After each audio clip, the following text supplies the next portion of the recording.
ಕನ್ನಡ ಪರ ಹೋರಾಟಗಾರರು ನೇಣಾಕೊಂಡ್ರೆ ನೀವೆಲ್ಲ ಬೀದಿ ಹೆಣ ಆಗೋಗ್ತೀರಾ. ಕನ್ನಡ ಉಳಿದಿರೋದು, ಕನ್ನಡ ಬೆಳೀತಾ ಇರೋದು ಕನ್ನಡ ಪರ ಹೋರಾಟಗಾರರಿಂದ.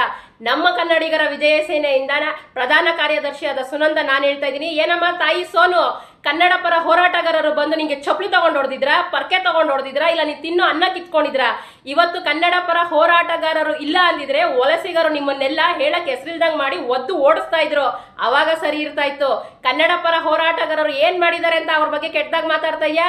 ನಿನಗೆ ಶೋಕಿ ಮಾಡಕ್ಕೆ, ಫೇಮಸ್ ಆಗಕ್ಕೆ, ಬಿಗ್ ಬಾಸ್ಗೆ ಹೋಗ್ಬೇಕು, ಟ್ರೋಲ್ ಆಗ್ಬೇಕು ಅನ್ನೋದಿದ್ರೆ ಮೊದಲು ಮೈ ತುಂಬಾ ಬಟ್ಟೆ ಹಾಕೊಂಡು ಅನಾಥಾಶ್ರಮ, ವೃದ್ಧಾಶ್ರಮಕ್ಕೆ ಒಳ್ಳೊಳ್ಳೆ ಕೆಲಸಗಳನ್ನ ಮಾಡಿ, ಸೇವೆ ಮಾಡಿ, ಹೋಗು ಒಳ್ಳೇದ್ ಮಾಡ್ಬಿಟ್ಟು. ಅದನ್ನ ಬಿಟ್ಟು ನಿನ್ ತೇವ್ಲ್ಗೆ ಕನ್ನಡ ಪರ ಸಂಘಟನೆಗಳು, ಕನ್ನಡ ಪರ ಹೋರಾಟಗಾರರ ಬಗ್ಗೆ ಮಾತಾಡ್ತೀಯಲ್ಲ, ನಾಚಿಕೆ ಆಗಲ್ಲ? ನಮ್ಮ ಕಾಲಿನ ಧೂಳಿಗೂ ಸಮ ಇಲ್ಲ. ನಮ್ಮ ನುಡಿಗಾಗಿ, ನಮ್ಮ ನಾಡಿಗಾಗಿ ನಾವು ಎಷ್ಟೇ ಅವಮಾನ ಆಗ್ಲಿ, ಅಪಮಾನ ಆಗ್ಲಿ, ನಿಸ್ವಾರ್ಥ ಸೇವೆ ಆಗಿ ನಮ್ಮ ನಾಡಿಗಾಗಿ, ನಮ್ಮ ನುಡಿಗಾಗಿ ಹೋರಾಡ್ತೀವಿ. ಆ ತಾಕತ್ತಿದ್ಯಾ ನಿನ್ಗೆ? ಬಾ ಒಂದಿನ ನಮ್ಮ ಕನ್ನಡಿಗರ ವಿಜಯ ಸೇನೆಗೆ ಕರ್ಕೊಂಡು ಹೋಗ್ತೀವಿ ಹೋರಾಟಕ್ಕೆ. ನಿನಗ ಯೋಗ್ಯತೆ ಇದೆಯಾ?